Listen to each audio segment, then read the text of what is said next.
34621785 e o e-mail do nosso programa é amoroproximo@japnet.org.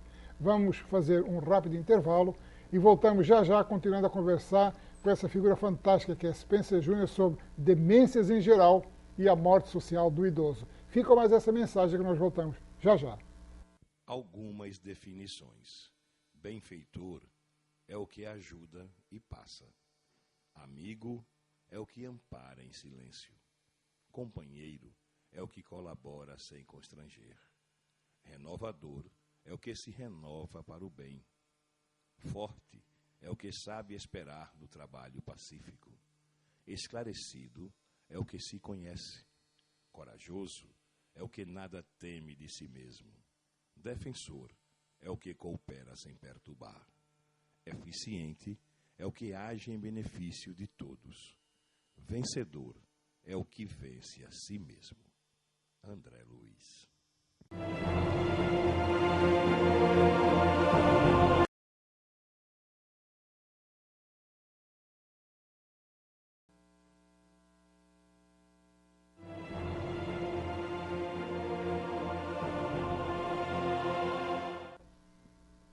Minhas amigas e meus amigos, de volta com o terceiro e último bloco do programa da tarde desta terça-feira, Amor ao Próximo, uma visão espírita, onde estamos contando com a presença do professor da UPE e psicólogo Spencer Júnior, conversando sobre demências em geral e a morte social do idoso.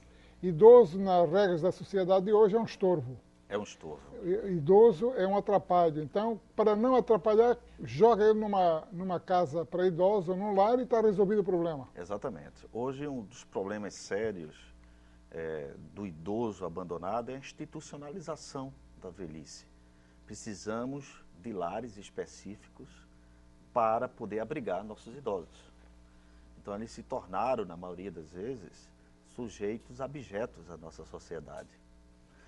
Conta de uma certa maneira, não é somente porque eles têm suas limitações locomotivas, cognitivas, que requerem maior expressão social para poderem ser aceitos numa sociedade cuja dinâmica precisa de pessoas mais atleticamente dotadas.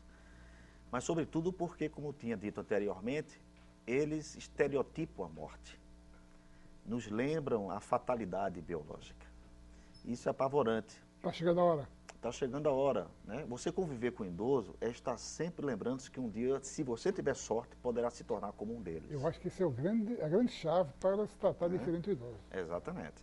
E aí, afastar a população idosa é um modo de você concorrer para um tipo de vida, né, que requer uma aceleração do tempo, que requer produtividade. As pessoas não têm tempo hoje para reflexão, para contemplação, mas para uma produção maquinária, para ter dinheiro, para poder, os objetivos sociais, não é trabalhar o pensamento. Nós vivemos uma crise do pensamento, nós vivemos uma crise da imaginação, nós vivemos uma crise da criatividade.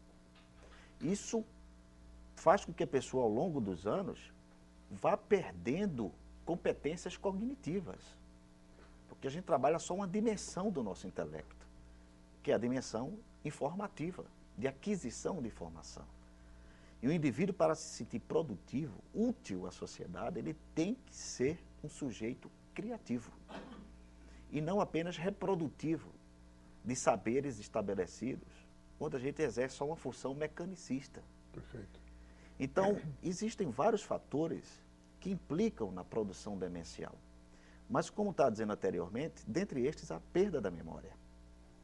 E essa memória, quando ela começa a sofrer seus arranhões, ela advém principalmente da falta de sentido de vida também.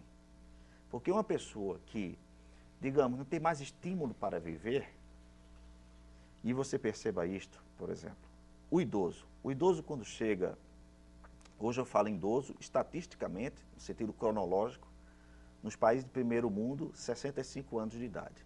Nos países de terceiro mundo, 60 anos de idade. O idoso, ele não olha para frente e diz, daqui a 30 anos eu vou fazer isto.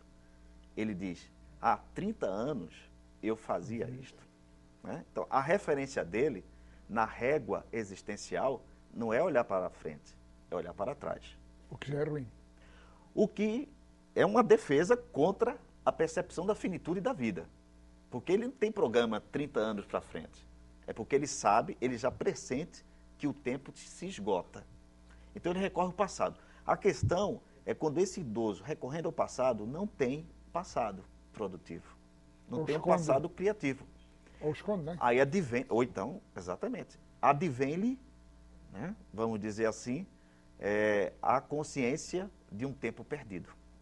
E aí ele se deprime, a vida não valeu a pena, ele perdeu muito tempo com coisas fúteis, e aí vem todo esse mal-estar.